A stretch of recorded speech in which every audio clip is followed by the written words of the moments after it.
Welcome to the BioBalance Healthcast. This is episode number 283, the physical signs of thyroid deficiency, in particular, hypothyroidism. BioBalance Healthcast features conversations about positive aging. Your hosts are Dr. Kathy Maupin, Medical Director of BioBalance Health and a leading expert in treating symptoms of aging, and Brett Newcomb, a licensed professional counselor.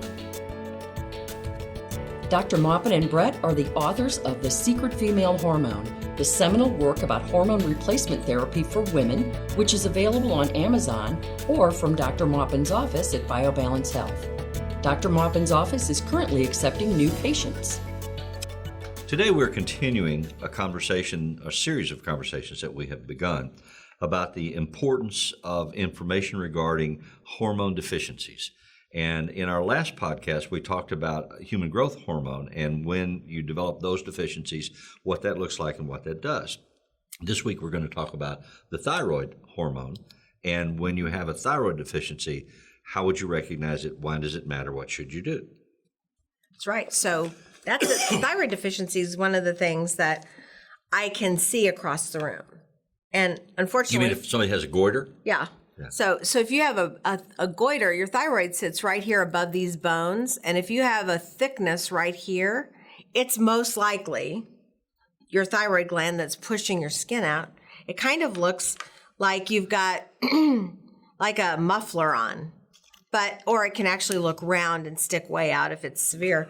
But a goiter is the thyroid gland struggling to make enough thyroid, or it could be alternatively, if that's all you see, it could be a hyperactive thyroid gland that's a whole different subject. That's high thyroid. We're talking about low thyroid. I've seen goiters as small as a golf ball and as large as a softball. I mean, they just swell up. Yeah, and really, before it gets there, you should be seeing a doctor and having something done about it. But I can see it when it starts, and it's subtle. And I usually look at most of my patients and make them like pull their turtleneck down or something so I can see that. Mm-hmm. But also I look at other things when I go out to the waiting room and I shake their hand. If their hand's freezing cold, the thyroid runs your furnace inside your body. So the thyroid makes you warm or cold. And I say, are you always cold? I'm always cold, no matter if they're thin or fat or normal. They're always cold when they have hypothyroidism. And then I look at their face, and oftentimes I have to look past the makeup. But oftentimes people who have thyroid have half an eyebrow, the inner half. The arc from the inside of the eye to the midpoint? Yeah. Still has an eyebrow. Still has an eyebrow, and then there's nothing out there. Yeah. So when I see that, there is nothing else that's very specific. There's nothing else that will make that happen unless you just burned your eyebrow off or you had some kind of trauma. Yeah. But there's nothing else besides low thyroid that's going to give you half an eyebrow. And then when you get your thyroid back, when you replace it and get it to normal, that grows back. It's amazing. So usually thyroid does not affect your eyelashes, but it does affect your hair in that I have light walls in my office. So I can see these little pieces of hair that are all kind of broken off and sticking out, kind of like frizzy. Split ends, frizzy. Right. And somebody who has that plus overall thinning hair, or they say that hair comes out in bunches, not just for a week, but like for months and months on end, and their hair's gotten thinner and won't grow because it breaks off. That's another sign that's very specific to hypothyroidism. It doesn't come out in patches. It comes out all over. Okay. There's not in the front, not on the sides, everywhere is where low thyroid causes your hair to thin and break off. But then we look at the fingernails, and it's not about ridges this time like it was with growth hormone. It's about broken fingernails that brittle and they kind of peel off. Now, I have to say that many women have fake nails if this happens, so I can't just look at them. Right. Many women have their eyes tattooed to take, so that it's not from doing drudgery and housework. No, it's not that kind of. It's not that kind of brittle. But I mean, obviously, that could do something to your nails as well. However, in this circumstance, if you see the broken hair, the thin hair, the lack of eyebrows, and there's some other things that are really interesting. Usually people who have hypothyroidism are swollen. Like I look at their rings, puffy? really puffy. Their rings, basically are swollen to their hand. Like a fluid buildup under the skin. Right. Okay. Because without thyroid, you can't get the fluid back into the bloodstream so you can pee it out. So you just retain all this fluid. So their faces look kind of swollen here. They usually have gained a lot of weight and they can't get it off.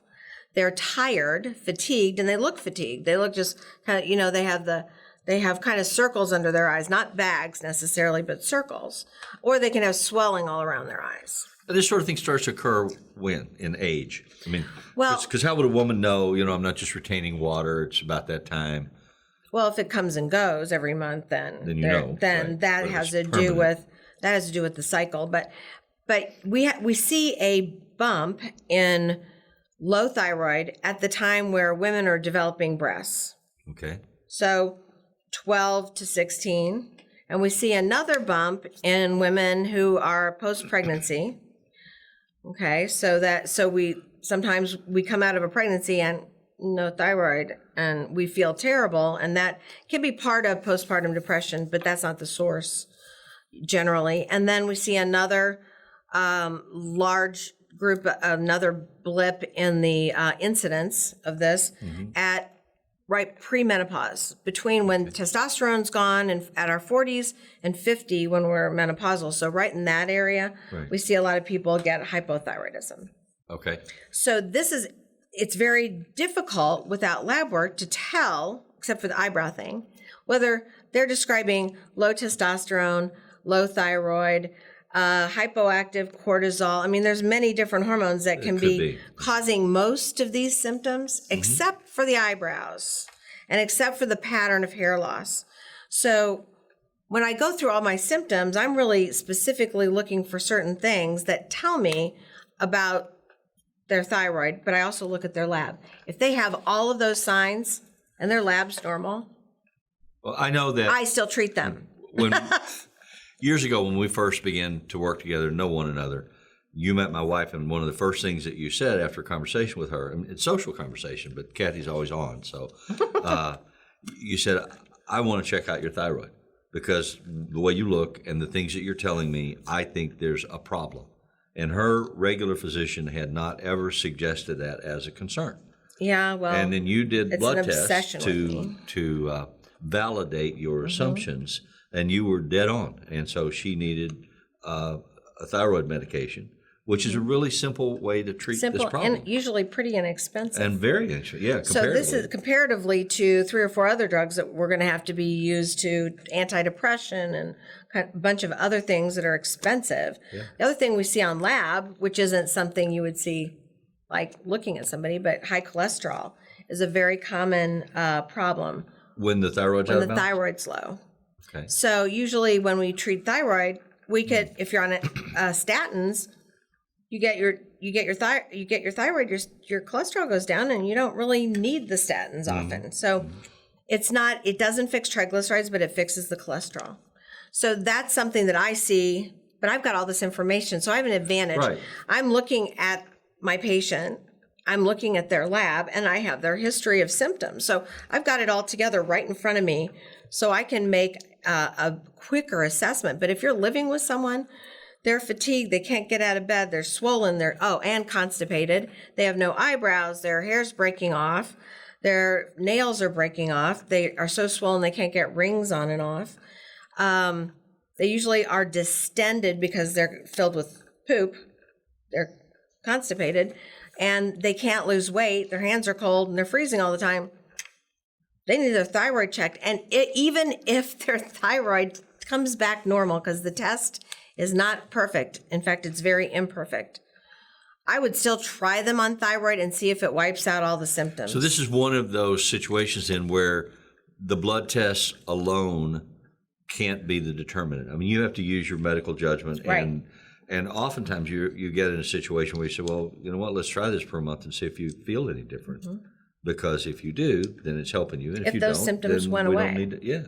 So it's not just about getting more energy. It's about wiping out the symptoms you came to me with. Right. And in a way, if you have a goiter from low thyroid, Sure. with all these other low thyroid symptoms, it helps the goiter go away because your thyroid is struggling. That's why it's big. It's struggling to make this thyroid that's keeping you alive. Without thyroid, we go into a coma if we have no thyroid. So it's getting big trying to work. And then when you give the patient thyroid, it goes quiet and it calms down. What are you laughing about? Well, I'm laughing because I'm trying to decide whether I want to share this story. As I began to work with Dr. Maupin, she also identified, because my eyebrows were falling half off my head. And they're back. And she wanted to test me for thyroid and put me on a thyroid medicine. And she did, and it's helped, and those symptoms are gone. And I've been on this thyroid medicine for several years with no side effects, no issues. And then about a year ago, she received a letter from my insurance company. And how they got this information, I don't know. We've talked about this on other podcasts. Because you didn't turn it into I didn't turn it into my insurance, and I just paid for it because it's very inexpensive medicine. And they said, we want to know why you're giving this man a thyroid medicine because it is not the standard of care for elderly gentlemen. Really ticked me off. I was offended. You were offended. Yeah, we were both offended. And we both wrote letters and said, who in the hell do you think you are? Why are you butting into my treatment plan? Because you're not paying for me. They're not paying for me. And they're not doctors. And they're not doctors. And they're not paying for your drugs. So whose business is it? But that's a different story from a different day. But that's why I was laughing. I was thinking about that. Every day I get people coming in saying, my doctor says I shouldn't be on my thyroid medicine. Yeah. And I say, go off of it. See what happens. Are you better? Yeah. Did all these symptoms that are low thyroid symptoms go away? And they say, yeah. I said, well, clearly then you needed it and you need to stay on it and let me manage it, please.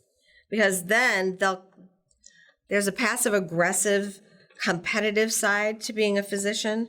And so the other doctor gets offended and then they say, well, you're on too much. And they drop the dose so low that it doesn't work. So that's not acceptable either. I mean, but that's a game that physicians tend to play. And so if you're being managed by somebody who understands that thyroid shouldn't be just the lowest level that anybody's ever taken, because that doesn't work. That turns your own thyroid off. And Exacerbates it, makes it worse. Yeah, it makes it worse, and then doesn't give you back enough to actually function. Yeah. It's kind of like taking a little bit of testosterone. A little bit of testosterone shuts down your FSH and LH to your testicles, and then you aren't getting enough from a little bit, and you're not making any. There's no. It's basically you're on it or you're off it, and it has to take over for the body.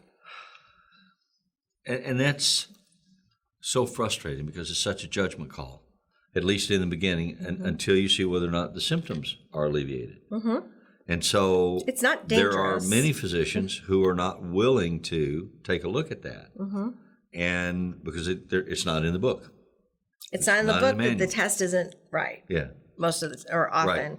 Or that the norms are not right, especially for women. But we're dealing with obesity often. Right. And obesity can be secondary to a low thyroid. And obesity is so common and high cholesterol is so common, we should be checking the thyroid because that causes obesity and it causes high cholesterol. Before we start putting people on other types of drugs, we should start with this, and maybe they need something else. But this would solve a lot of those problems in a very inexpensive and very physiologically normal way. I'm just giving back a hormone that they're missing. I'm not giving them a bunch of other things. Right. And so that's very natural. An amount that for that individual alleviates their symptoms, not a standard computerized determined amount. That's true. And we adjust it after we give you the thyroid, then we adjust it. I either adjust it by your body temperature, depending on if your lab tests were normal to begin with, and you have symptoms and I need to figure out your dose, I can't use the lab.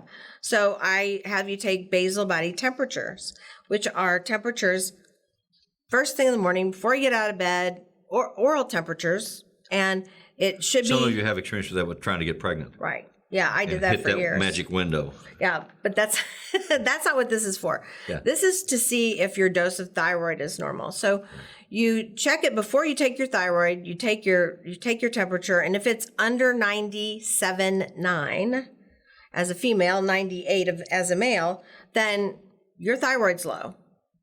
Okay, so then we can up it by a small amount. Right. So we do that on a weekly basis till we come up with the right dose. Right. And generally, if you're following the temperature, you're not going to get too much. So that's a good way to look at it. Also, I don't know if we always talk about high blood pressure. I don't know if you've heard this, but low blood pressure plus a low pulse, which are rarely seen together, are a sign of hypothyroidism. Or is that why they thyroid. report being cold all the time? Because they have low blood pressure? They're cold because their cells aren't making energy. Without thyroid, they're not just burning. The furnace itself they're is not burning on. calories. It's like having a furnace and having all of the coal stacked outside. Oh, my furnace has been winterized. Yeah, well, different. I mean, I'm talking about like my grandparents, but whatever, wood is just stacked up.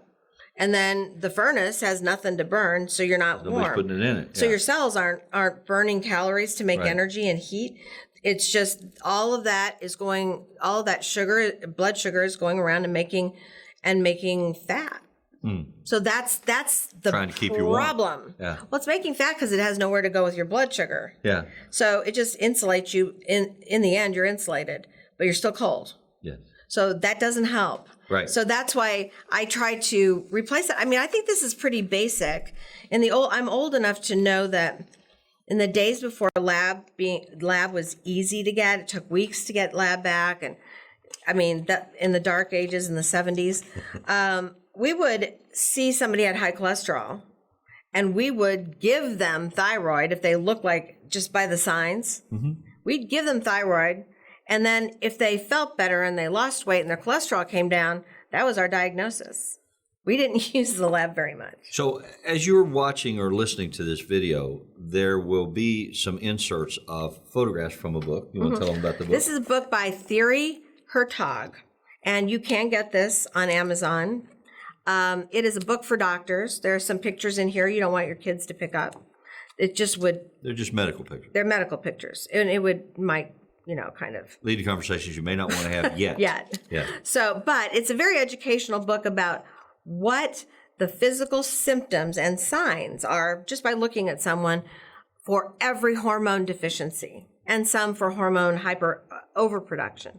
But he has pictures. He and his dad were both endocrinologists. So it's a 2-generation project, and he's brilliant. This is where I learned what I'd been doing automatically. This is where I learned how to put it all together. Codified it. Yes, and in one thought, I could look at somebody and say they're low on this. He has at conferences, he'll bring up one of the doctors and he'll tell them what hormones are missing by looking at them. Yes. So So we're going to post some of these that you can see, so you see what we're talking about in terms of symptomology. But we'll also post a chart that'll be a PDF link. And you can stop the podcast and click on the link, and it'll bring the chart up. And then you can look at some of the things the different that we're talking physical about. signs. And we want you for to each have hormone. this not because we want you to practice medicine or we want you to become involved in all kinds of self or other diagnoses that Or you're not arguments with your qualified doctor. for. Just find a doctor who will take care of hormones. But we do want you to know enough to say, like elbow keratosis. If you have that, if you have it, what is it? Elbow keratosis is the buildup of, it looks like callus on your elbows. And that's a sign that your skin's not turning over fast enough. And that's one of the signs of low thyroid. So if you have that and you show it to your doctor. Crusty elbows. Yeah. Not particularly responsive, or you just want to go in and say, I'm noticing this. Does that mean something? Is that significant? Should we check Probably that out? one symptom won't do it. No. That's why this helps. Which is 'cause why you need to know. You can give them 3 or 4 symptoms and then or signs. Yeah. Signs are what you see. Symptoms are what you tell somebody. But so signs of what you have and show it to him or her and say, do I have blank? If they don't recognize it right away. Right. Because they're thinking about other things too. So, and the reason that we are doing this consistently always is that we want you to be informed consumers and active participants in your own health care. So we're going to continue this conversation with some discussions about other symptoms that appear as a result of deficiencies in other hormone groups. So stay with us, come back, and as always, thank you for listening. Email your questions or comments to podcast@biobalancehealth.com. You can find the BioBalance Healthcast on iTunes and on YouTube. For more information about bioidentical hormone pellet therapy and other reverse aging solutions, visit biobalancehealth.com or call 314-993-0963. You can find Dr. Maupin on Twitter at Dr. Kathy Maupin and on Facebook at facebook.com/biobalancehealth. Find Brett Newcomb at brettnewcomb.com.